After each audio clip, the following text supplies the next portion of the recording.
everyone. Welcome to the 436th episode of the Internet of Things podcast. This is your host, Stacey Higginbotham, and your co-host, Kevin Toffel. And this week is the penultimate episode of the podcast, and we have still so much to talk about. We're going to take a retrospective look at Amazon's Echo and Madam A because David Limp is leaving.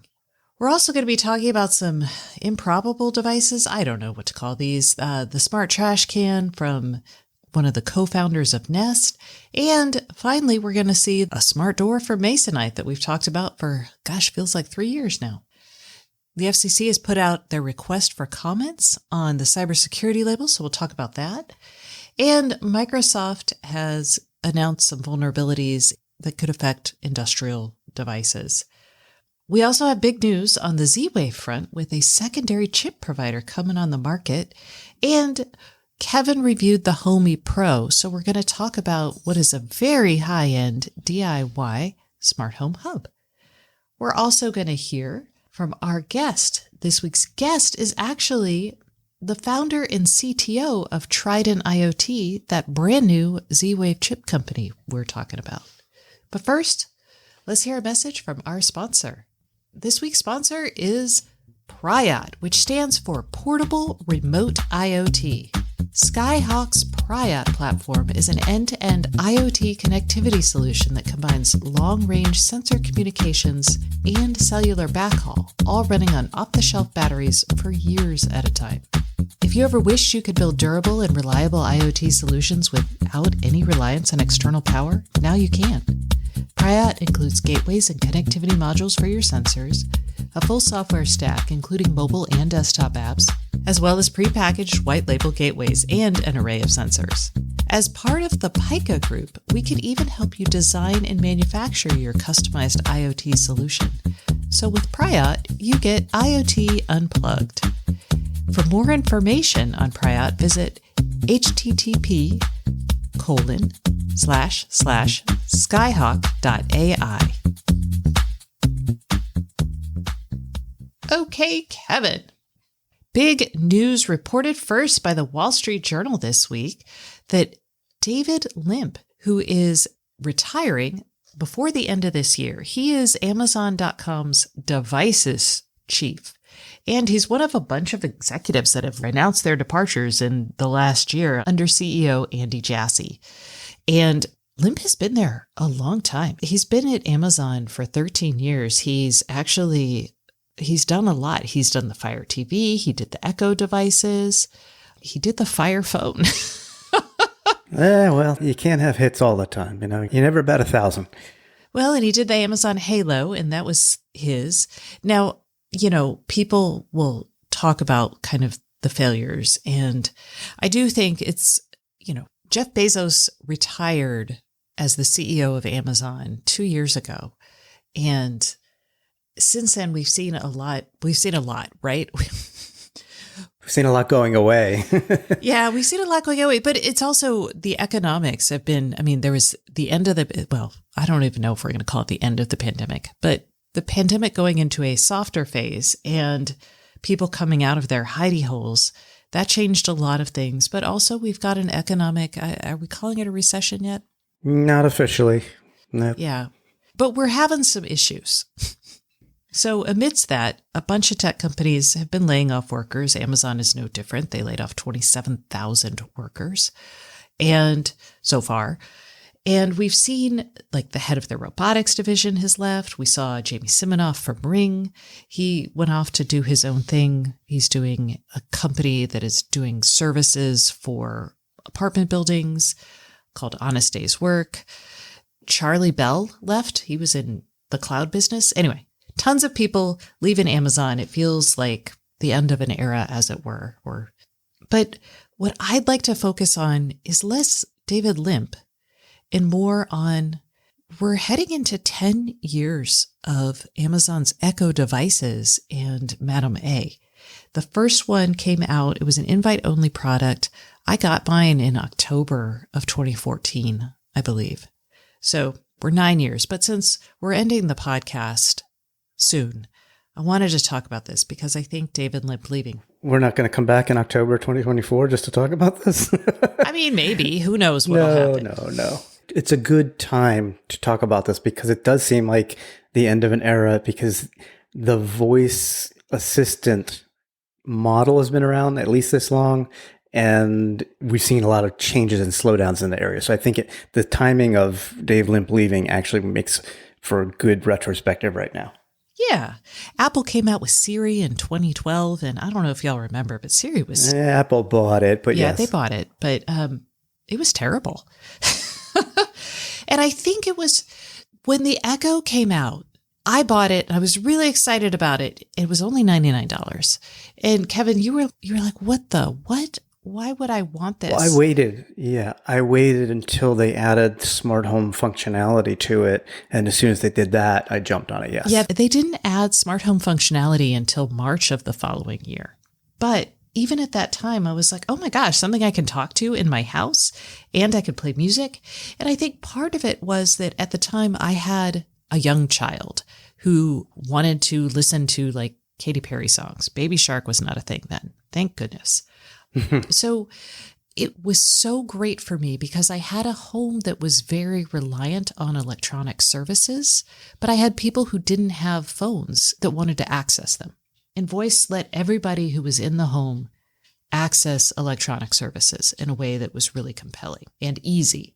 And I think that was a great bet.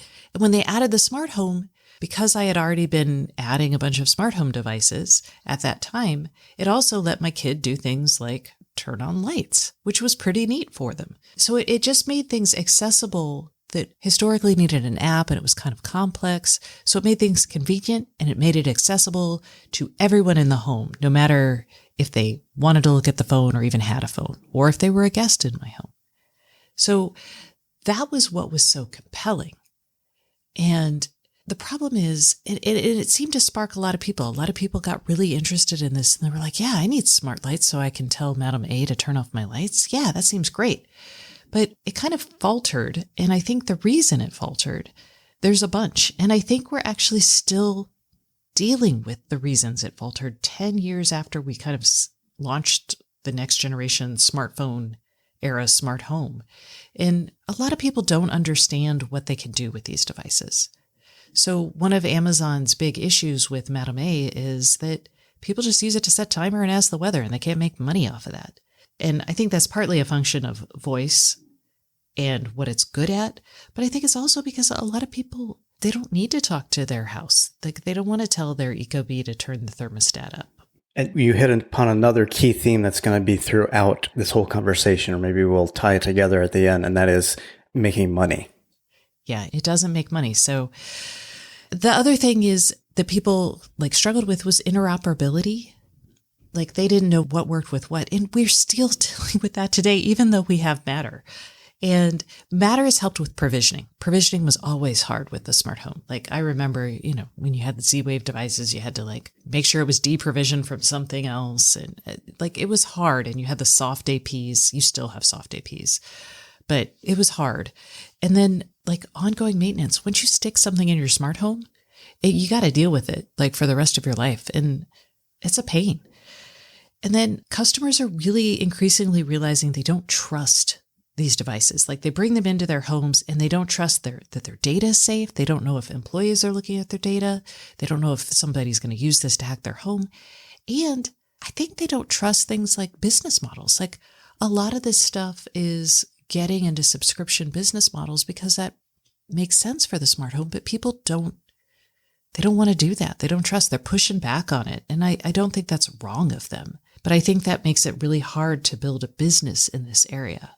I'm going to tack onto that again, because we're talking about the money. Do you remember when all of these companies with their voice assistants basically touted this as a next developer opportunity as the next app store? Oh yeah.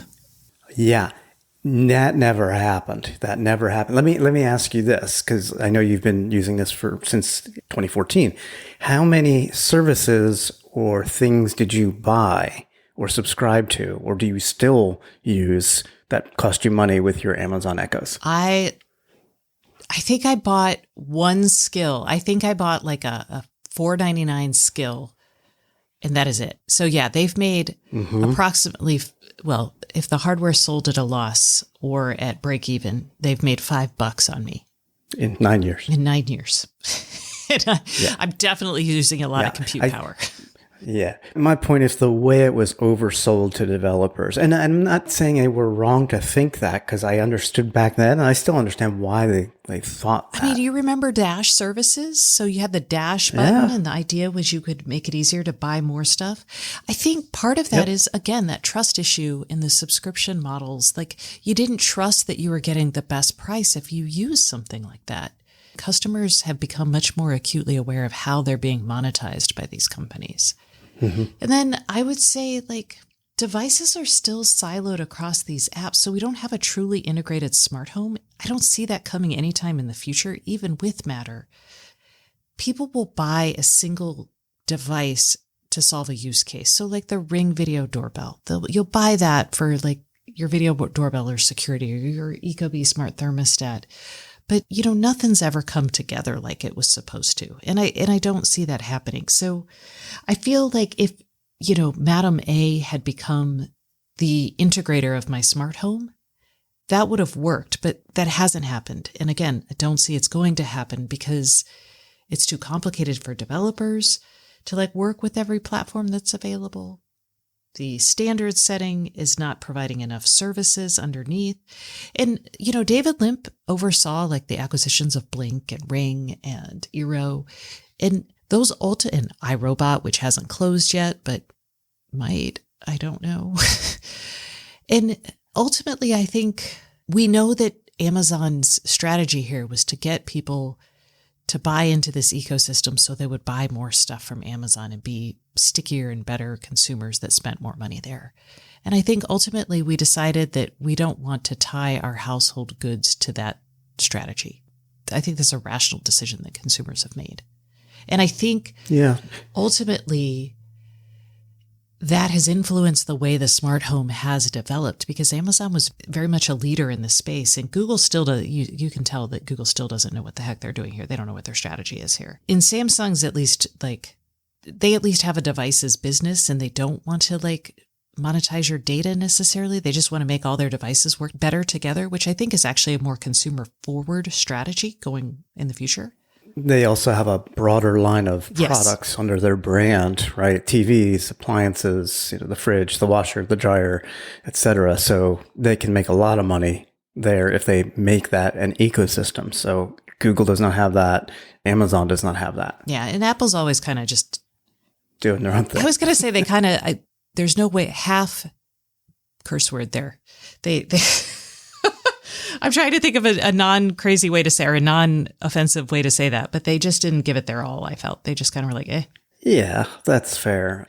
Another curiosity question for you, and I don't know how much you do or did use Amazon to buy things, but do you think you bought more things from Amazon because of your Echo? No, I actually buy less because of my Echo, because my Echo really drove home how much Amazon is trying to like, it you know, part of this is we all became more aware of like dark patterns and kind of business models behind all this. And every time that Amazon's Echo would be like, by the way, I'd be like, I hate you. And I told my husband to stop doing the subscriptions because we'd get the stupid updates, even though I swear to God, I turn them off like once a year. So honestly, it's made my entire Amazon experience just gross feeling. Anyway. Yeah. What's interesting to me is there's always, in my mind, been a question of, is the voice part of these devices an interface or a true value add feature that you can make money? Nobody's proven in 10 years that you can make money with them. Yeah, I think it's an interface. It's an interface. And are you going to pay, a general consumer, going to pay for just another way to access the same things you can already access, just in a slightly easier way? And yeah, people are, because they're using voice instead of, say, their phone to control devices and such, but they're not willing to pay subscription fees for that. Yeah, I mean, maybe if there was like a $3 a month smart home package that gave me a voice interface and interoperability, you know, maybe I'd do that. The problem is we can't get to something like that because the revenue doesn't feel big enough to share. Although if they made it easy, services revenue is, once you build it out, you can maintain it pretty cheaply, I feel like you could get pretty good margins on it. And then, maybe you get 80 cents on my dollar every month. And if you pop that out to like, there's 150 million households in the US. If you could compel like 50 million, that's not bad money, but no one's thinking like that. Well, I mean, I'm trying to think of what smart home service subscriptions people are very willing to pay for these days. Cloud storage for your cameras, monitored security. Right. That's it. Yeah. And monitored security is something we've had forever. So exactly. That's not new. Right. Right. And the cameras, I mean, yes, essentially it's just data storage. It's nothing new. It just happens to be video data storage as opposed to some other type of data storage. Yeah. So this brings us to our next story, which is The Verge finally posted a review of the Mill composting bin. This is Matt Rogers, who was a co-founder of Nest. We had him on the show talking when he announced the Mill kitchen bin. This is it's a composting bin that looks like a big trash can that turns your food waste into chicken feed. And what's interesting about it is it's a subscription. And it is an expensive subscription. It is either $33 a month or $45 a month plus $75 for the bin delivery. Not cheap. Yeah. So I saw Slate did a review of this a while back, and I think I put it in the newsletter, but I really appreciated Jen Toohey over at The Verge. Her review is like, look, is this cool? Yes. Does this solve a problem? Yes. Is it like the most complicated technological way to do this? And is it possibly greenwashing because you're shipping stuff back and forth? Probably. But ultimately she comes down and she's like, look, only rich people are going to spend $33 a month to compost their food. I mean, where I live, we have to compost, and I pay my transfer company, my disposal company, $15 a month, or maybe it's $20 a month now for composting. And this is not something I would want or need. And I don't know if many people are like, I'm going to save the planet at the price of like 2 TV subscriptions a month. Yeah, I don't see it either. I appreciate what they're trying to do here. I don't know if it's the most effective way, because I think it's more effective to have like a decentralized composting solution like you guys on where you live. It's gross though. I'm not going to lie. I understand that. No question. I mean, but it doesn't matter. It's going to be... It's not $33 a month gross. Right. And so what I'm saying is logistically, it's less expensive to do it locally. So I don't know if this type of solution is the best. It works as advertised. I mean, Jen clearly says that, and it doesn't smell, which is great. But I just don't think that sending all the waste back is the way to go. Yeah. Anyway, so, and then in another... This is not a new device. We've been talking about it for a while. It was, well, we first heard about it in 2021, and then it was shown off at CES in 2022. This is the Masonite M Power. It's PWR door. And this is a door that comes with a built-in smart lock and a Ring doorbell. So, and there's LED lights around it. The key is it's a powered door. So you install this as part of a renovation or a retrofit, and you have to have, you can pull power from like your existing doorbell, but you pull power to the door, and then you slot in your connected door lock and connected doorbell camera into pre-established holes in the door, and they get their own power from that, and then poof, you have a smart door. But this is a $4,000 to $7,000 door, and it's now for sale at Home Depot. Woo! I do want to go to my Home Depot and just look at it, but there's just no way that I think most people would. I certainly wouldn't spend at least $4,000 for an electrified door so I can have the doorbell and all that. I mean, it's a great concept to run power to the door and then splice it off as needed to the components. That makes total sense, but no. Yeah, and look, I have seen exterior doors, and you can pay up to like thousands on a front door. It just depends on like how fancy it is and the hardware and all that stuff. And granted, this is going to be a product for someone who is, looking at higher end doors, but I don't think those people shop at Home Depot. Well, and I think what they're trying to do is show off that this exists, and then this could be part of like a renovation. And And this is an open question. And we had this question 10 years ago when we started doing this, and it's still, to me, open because we haven't solved those issues we talked about at the beginning of the show around, like, why do you need this? How's it going to be paid for? What's happening with the data, the trust stuff? But do people really want smart homes as they stand today? And I don't think they do. I think it's going to be too complicated for people. I mean, right now, if you get this door, do you have an app for the door? You have an app for the door, an app for the lock, and an app for the doorbell. They're all Exactly. separate. My current front door, I love it. And you know why? Because it opens and closes and doesn't have an app, much less 3. That's, I think, yeah. All right. We're just done. I'm done. This is... This is probably part of the reason why we're popping out of the show, because it's frustrating to cover something for so long and still feel like it isn't moving forward. I just want to point out, we didn't pick these to illustrate why we think the way we do and why we're taking a step back here.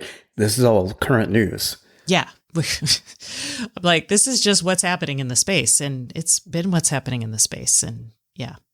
So here's where we are moving forward a little bit, the cybersecurity label. And we've talked about this a lot on the show because I think it's important. This is where, we actually are like, oh crap, we were building all these smart devices without thinking about security. And then, in 2016, 2017, we're like, no, we should really focus on that. And we did.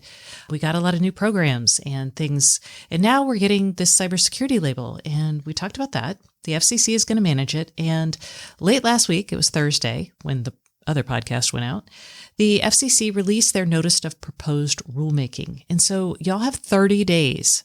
We'll link to it in the show notes, but y'all have 30 days to basically comment on how this voluntary cybersecurity labeling program should work. Like, what should be included? It talks about what they think they're going to include. And this is a chance to be like, hey, what about privacy? What kind of products and services should be eligible? Should we include just the hardware or all of the services? I kind of thought that was already part of the NIST definition. Basically, we talked about the NIST 8425 document. Basically, they're saying everything in there is up for discussion. So you can argue with the FCC, or you can say, I love it. You can talk about what should be in the label. How should it be managed? So all of that's up for you. You've got 30 days. So get to it, and then there's going to be time for replies, and it'll be just a grand old time. Yeah, they say that after the comment period is over, after they decide to adopt this or not, it could be up and running by the end of next year, which is great. Yeah, we did know that, and that is good. Yeah. Okay. So last week was Black Hat USA and DEF CON, and we got a bunch of fun hacks, exploit news. We talked about the Chernobyl thing last week. The most recent one is Microsoft basically disclosed that there are about 15 very severe vulnerabilities in a bunch of power generation plants, factory automation.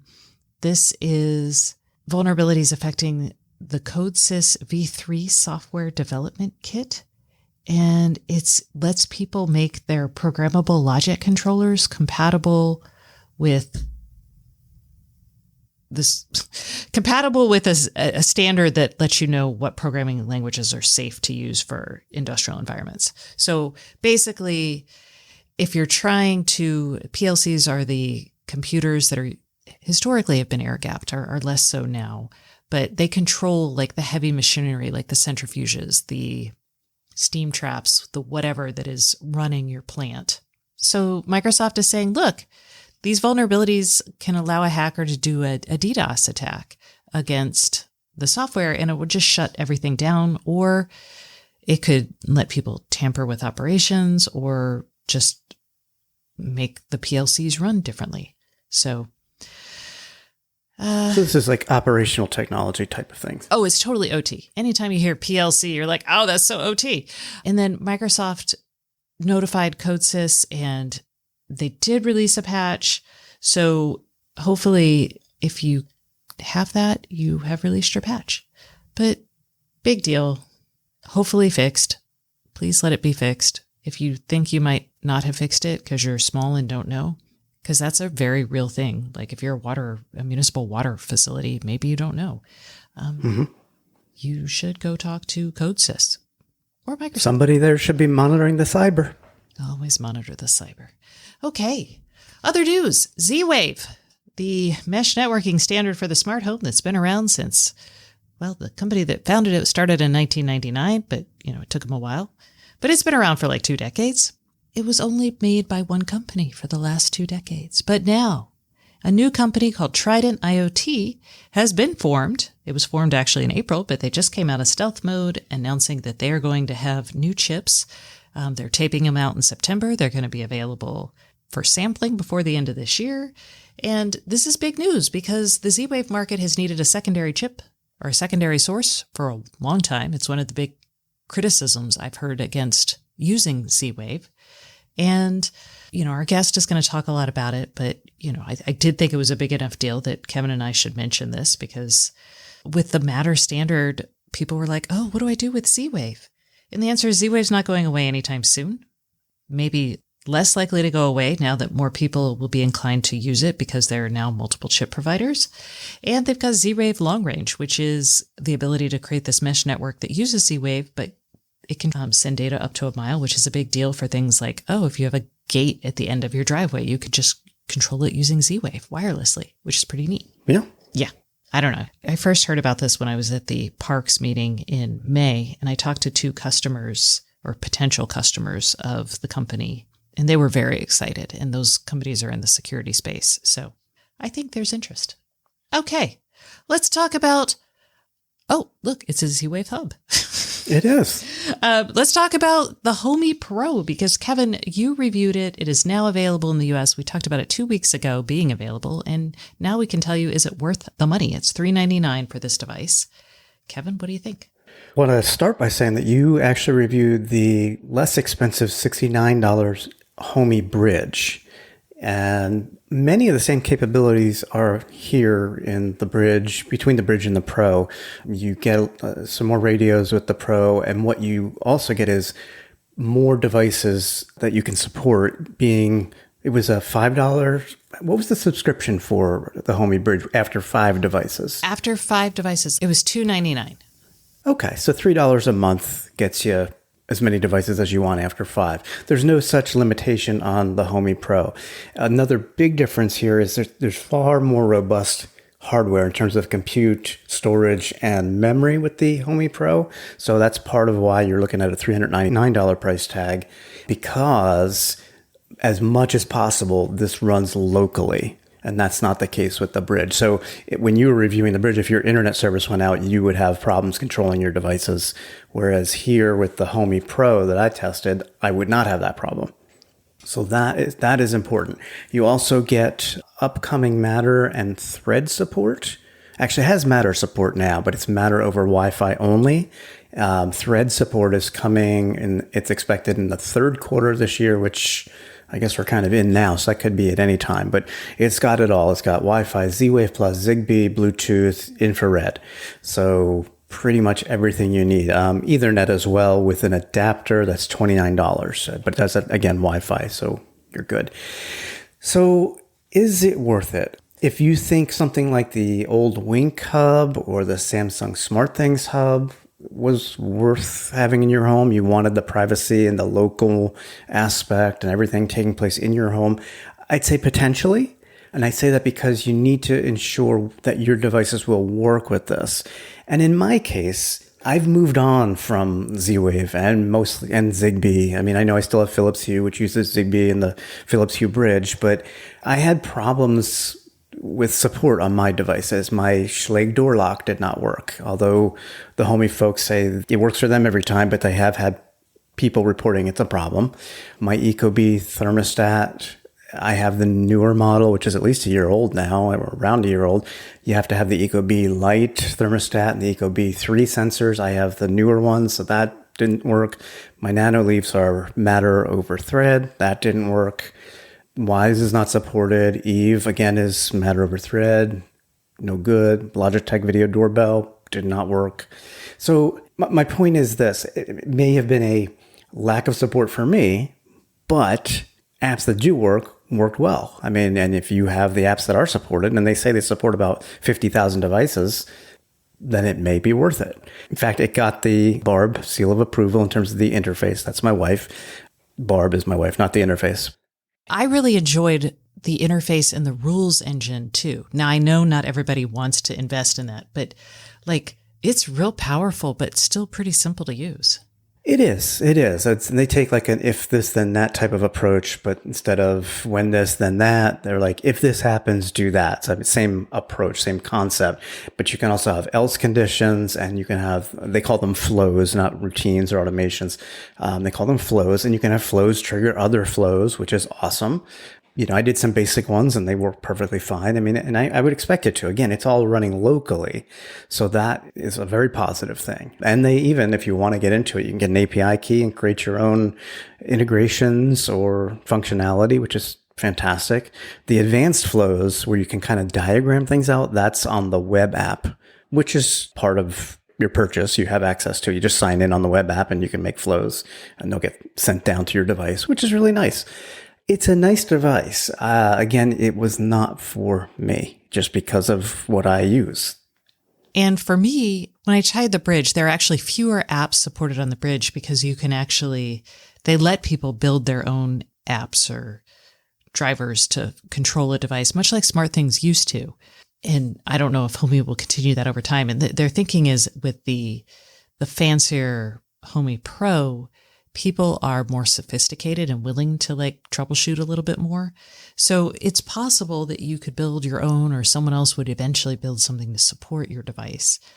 Mm-hmm. I would say 75% of my devices were supported. And like some of your stuff, like the Govee Smart. The Wi-Fi kettle. Yep. Wi-Fi kettle. I'm like, oh, you know, and part of it's also like, what do I need integrated into my home? Like out of all my devices, I feel like I have my functional devices, like my oven, you know, my June oven, or like maybe my Nanoleaf lights that are mostly just decorative, not really functional. And then I have my infrastructure devices.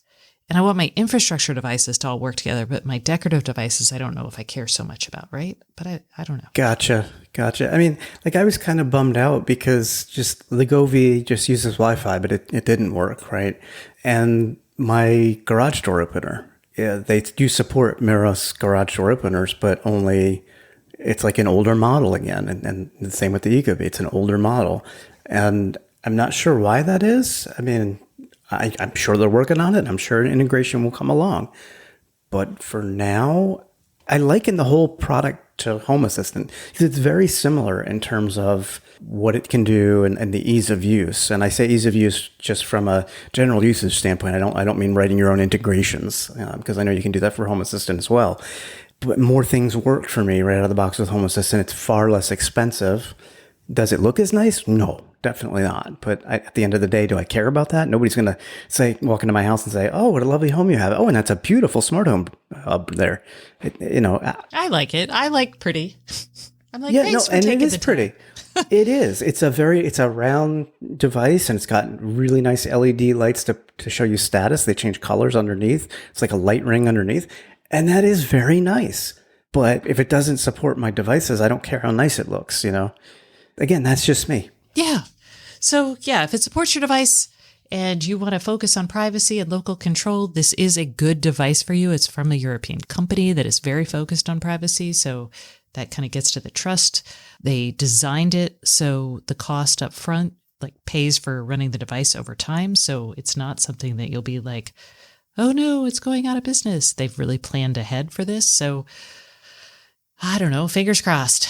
All right, now it is time for the Internet of Things podcast hotline, the segment of the show where we hear from you. And this week, it's sponsored by Silicon Labs and their Works With event, which is the Go-To IoT conference happening next week with 4 keynotes, 5 panels, and over 40 technical sessions on IoT. Works With has something for everyone. You can check out the 2-day virtual agenda and register for free at workswith.scilabs.com. Okay, if you have anything to tell us or you would like to be entered to win, you will need to call us at 512-623-7424 And to really be entered to win, you need to call us before midnight Eastern on the 21st. We've already heard from a lot of you saying really nice things like how you'll miss us and how we've been helpful. And we love that. You can also tell us that you won't miss us, but then I don't know why you're listening to the show. But to be entered to win, because we're going to announce our final winner on the final podcast, which is next week's show, you need to have called us before midnight on Monday, August 21st. So 512-623-7424. And you'll be entered to win a Philips Hue starter kit. Yay! Those have been very popular. So let's hear from this week's caller. This week's voicemail is from Scott, and he has such a cool use case. I'm really glad. Let's hear it. Hi, Stacy and Kevin. This is Scott from Sioux Falls, South Dakota. And along with teaching automation and CAD over at the local technical college, also doing a side business in woodworking. And what I have right here is a kind of a flared hollow log. It stands about waist height.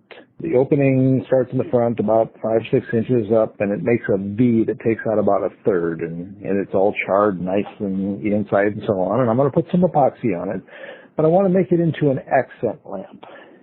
Now, down where you'd mount the lamp, I could make out probably as big as a 4-inch in diameter hole and mount a light in there or a fixture or something. There's several different options. I mean, I've thought about maybe like one of those kind of puck-shaped lights that replace the can lights. But I guess you have a lot more experience with smart lighting than I do.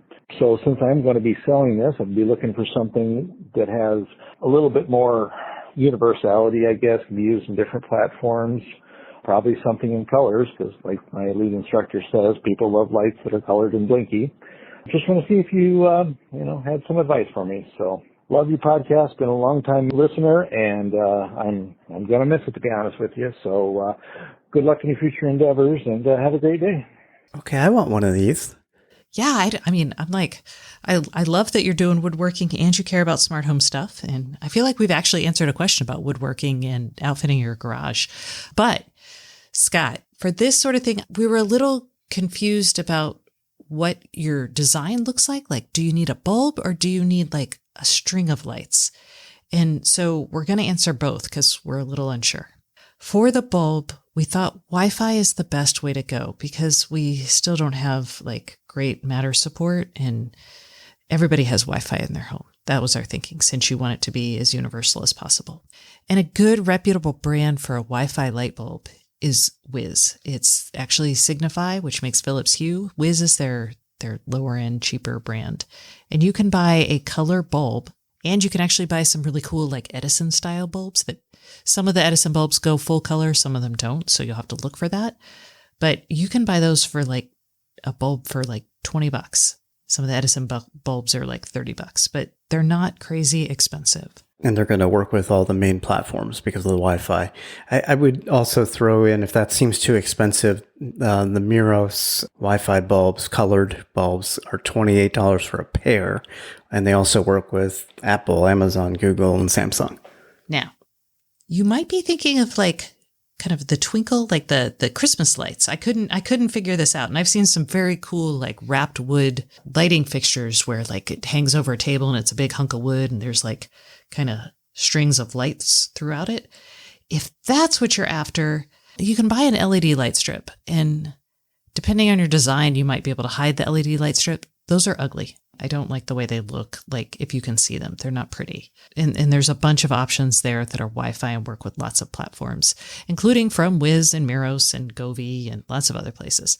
But there's not a lot of like Christmas light style lights, right? Wiz does make some. They're outdoor, so the bulbs are a little bit bigger. They're indoor, outdoor, and they do have separate individual bulbs around the LEDs. The other option is my favorite, Twinklies. But those are Bluetooth only and require you to have the Twinklies app. And I'm not sure that's something people are going to be excited about. But I did want to mention those because they look good. They work really well, but you do have to be within Bluetooth range of them to control them. And they don't have like a lot of accessories, really, like a light switch kind of option or anything like that. So that was our thinking there for you. and I hope it helps. All right. If you would like us to answer your question and tell you how cool your project sounds, give us a call at 512-623-7424. Remember, before Monday, August 21st at midnight Eastern, and you'll be entered to win the Philips Hue Smarter Bulb set.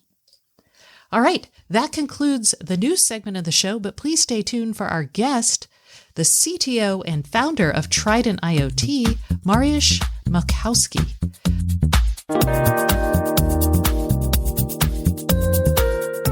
Hey everyone, welcome back to the Internet of Things podcast. This is your host, Stacey Higginbotham, and today's guest is Mariusz Malkowski, who is the co-founder and CTO at Trident IoT. Hey Mariusz, how are you doing today? Very good. How are you, Stacey? Excellent. And I am so glad to have you on the show because I've been waiting for this news for quite some time. And y'all are starting a Z-Wave chip company. And it's not just a Z-Wave chip company, but we're going to talk about what it is, why it's so exciting, and the promise possibly ahead for Z-Wave in the smart home and maybe beyond. So to kick us off, why don't you tell us what your goal is with Trident IoT?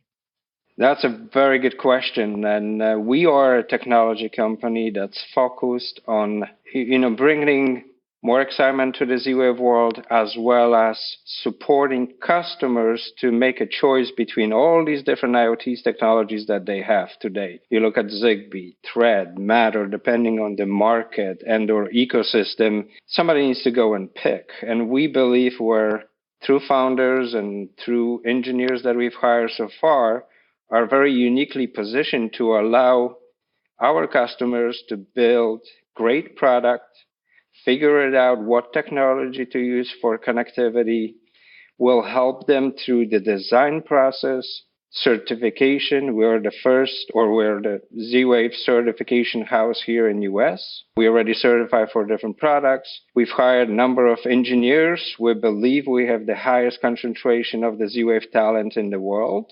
But not only Z-Wave, we're also hiring engineers that will be responsible for Zigbee, Thread, Matter, and other IoT protocols. So again, we'll bring the customer all the way from the product idea all the way down to fully developed product that they can go and certify with us and do it in record or speed time. Well, there's a lot to unpack here. So let's start with the very beginning. Y'all created this back in April. Trident was created back in April. It is privately funded. And what caught my attention when I first heard about it was, holy mackerel, we have been waiting for a secondary Z-Wave chip company for decades. Z-Wave has been in the market for years. It was Zensys, and then a company called Sigma Designs purchased Zensys. And then Silicon Labs purchased Sigma Designs back when Silicon Labs was like, hey, we're getting all in on this IoT business. And before the Silicon Labs deal, I had talked to lots of companies who were building connected devices, and there was always some hesitation around using Z-Wave because there was only one chip provider. And they were worried that that provider would set pricing that worked for them at front, and then maybe later didn't work for them. Or there was concern. You never put all your eggs in one basket if you can avoid it, right? So when Silicon Labs bought Sigma, what was the thought in the Z-Wave community? What did y'all think was going to happen? Oh, that's a very good question. So in 2018, when Silicon Labs bought Z-Wave business unit from Sigma Designs, the thought was that they would continue what my team and the sales team and the business development team did over the years, which was supporting the customers, help them design products, bring them to market, help through certification. And Silicon Labs did that, but maybe with, I would say, not enough attention to the customer, right? So all the bigger companies, obviously, they are not as nimble and, have different business objectives. So they were growing Z-Wave, and the Z-Wave grew over the years, but I think it could be much, much bigger. It could grow much, much more. Obviously, we had pandemic and other stuff in between, so that didn't help. But the idea was that Silicon Labs will grow Z-Wave and it will open it up. And I think part of it happened, right? If you look at everything that's happened over the years since 2018. Yeah, Silicon Labs did open it up. So a couple years ago, the Z-Wave Alliance, they turned it into a standards development organization, which can you kind of explain the slow and gradual opening up process with Z-Wave? Be more than happy to. So Z-Wave was acquired in 2018, and around 2020, if I'm not mistaken, Z-Wave Alliance was spun off out of Silicon Labs.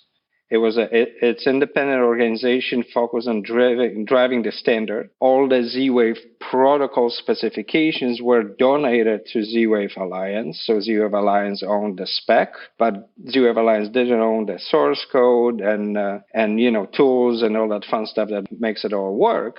So, in opening process in 2022, Silicon Labs donated all the source code for the Z-Wave protocol and the technology to Z-Wave Alliance. And Z-Wave Alliance now owns complete specification as well as the implementation of the Z-Wave protocol. And that made a huge difference. And it would enable companies like ours to say, hey, maybe we should be the one bringing in the second source. Because to your point, that was always an obstacle. And when I worked with larger organizations before in my Zensis life, that would always come up, right? Is there a second source? No, not yet, right? And we were a small standard back then, which helped to drive interoperability. But in terms of second source, really, there was no good options. Now there is.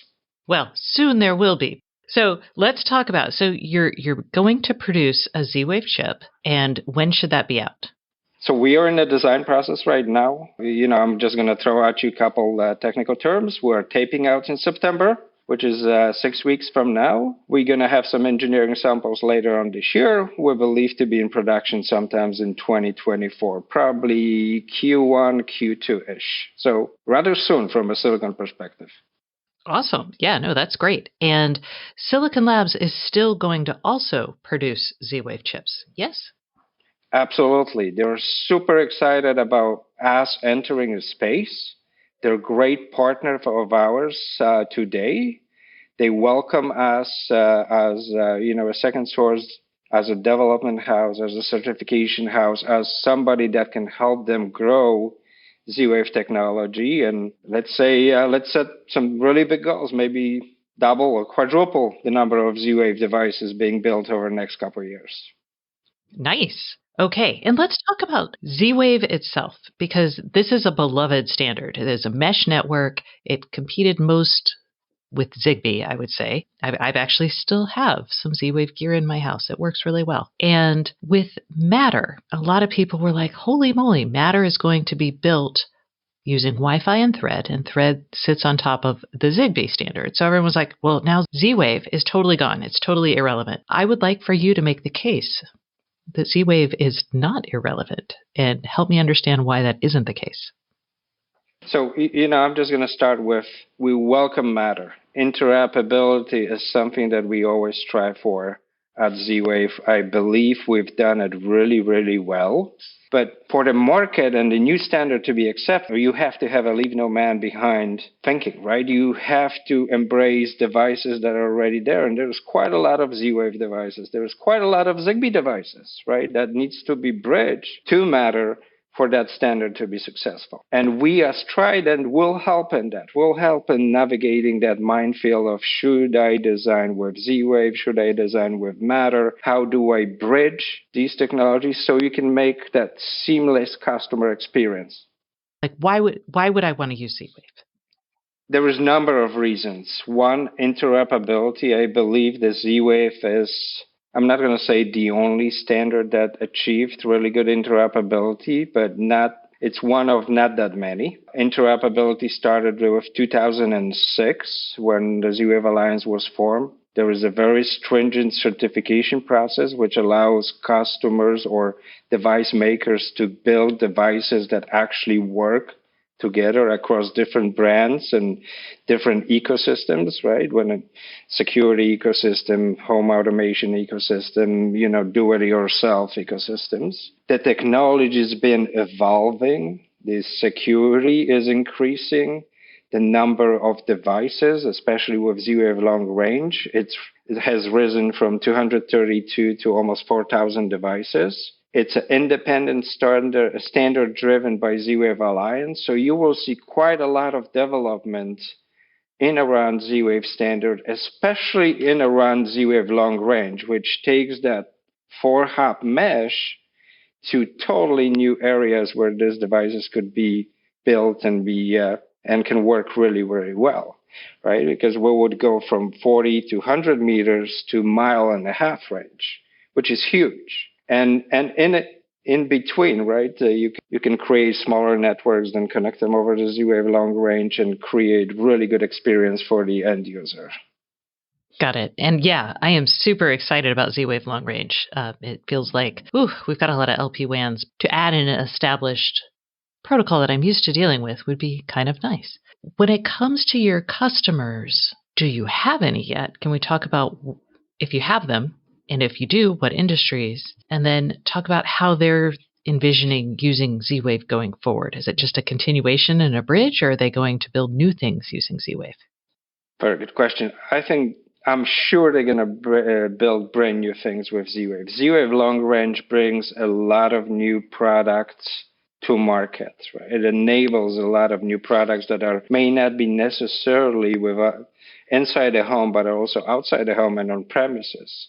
Things like gate openers, things like sensors that you can sprinkle all over your property. I don't think I can talk about the specific customers that we have right now, but they're already driving our product roadmap. We had a number of conversations with these customers when we laid out our next short-term 3 to 6 months roadmap, and we already got a lot of good feedback in terms of where we should spend our resources, where we should go and hire, when we should go and partner up with, especially on the Z-Wave side. So you will see a lot of new products for the security business. You will see a lot of new products for MDUs. And there is quite a lot of products that need to be brought up to the latest and greatest Z-Wave. So based on 300 series, 500 series, we'll help these customers to migrate to Z-Wave Plus version 2 and long range and all these benefits that those technologies bring to the market. Do you think we'll ever get to a single or maybe 2 or 3 standards for the smart home or for smart buildings and MDUs? I feel like we just keep adding more with Matter, and I just don't know. And now I feel like this could be a resurgence for Z-Wave, and I'm just tired. So Z-Wave works. We know that, right? Are we going to all settle on one? Absolutely not. I don't think the world is built that way. You look at phones, you have, Android lovers, you have the iPhone lovers. There is not going to be a single standard there. I don't think there's going to be a single standard within home automation. I would accept 2 standards in home automation. I'll settle for 1. I'll settle for 2. But what we're going to do as Trident is we'll help you to navigate that. And as a silicon company, one of the roadmap items that we are working very hard on is the multi-protocol chips. So for the device maker, they don't have to put 5 different radios. They just have to put Trident chip inside. And now we can switch between Z-Wave, Zigbee, Matter, Thread, you name it, what's out there. And we'll do that either through developing our own chips or partnering it up with other silicon companies. And is this why you've hired experts in other IoT platforms? Absolutely. All right. And you guys are making, probably because you're new, you're becoming a type of chip company that I feel like every chip company in the last decade I've talked to is really focused on, which is, yes, we have to produce silicon. That's what we are. But they're also investing a lot in software because you have to nowadays. And unfortunately, they're not able to recoup that investment in software, except as just by selling more chips. And it's a real tough position for a lot of them. And y'all seem to be also focused on this. And as a new company, can you kind of talk about how you see your revenue mix and how you're trying to design a silicon company that also can do more than just make money selling chips? Correct. So there was a lot to unpack, right? I'm just going to steal your phrase here. But I think it's you touch on a couple of very important things. We're not just a silicon company. We're not just going to say, hey, go and buy a chip and have fun designing products based on that. We'll create brand new suite of both hardware development tools as well as software development tools. We will build those, as most of us are not only protocol developers, but also device developers. We'll build those so they're easy to use. We'll build those so you can start with a given protocol and move from here's an idea to a full product in a matter of a couple of weeks. We will also help you to navigate through all the certifications. So as I mentioned, we are already Z-Wave certification house. We are working with CSA on both Zigbee and Matter certifications. We are talking to other ecosystem providers about certifying products for their ecosystems and protocols. So by doing all that, again, shorten time to market, easier to use, more products, better design products. And as you're focusing on Z-Wave, and you've been doing this since, 2005? 2004. So you've been at this a while. Where does Z-Wave need work? So if I'm looking at the standard, it's good at a lot of things, but where will you be pushing the standard in the years ahead? So we're going to take the full advantage of Z-Wave long range. We will work with other companies maybe on designing it so it can hop as well. So maybe serve different applications, maybe a little bit farther than just your typical outside of the home, maybe more into communities. We're going to look at different markets that may require some protocol changes, like commercial MDUs and such. We will look at the security because that's ever evolving, right? So we'll spend quite a lot of time working with Z-Wave Alliance and other standards on security and the way the things are commissioned to the network so they're easier to use.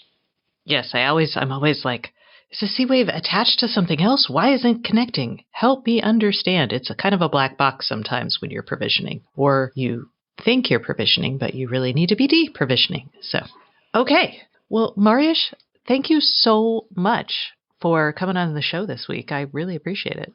Thank you very much for giving me this platform. We're going to do some amazing things. There was a lot of things that we cannot talk about yet, but stay tuned.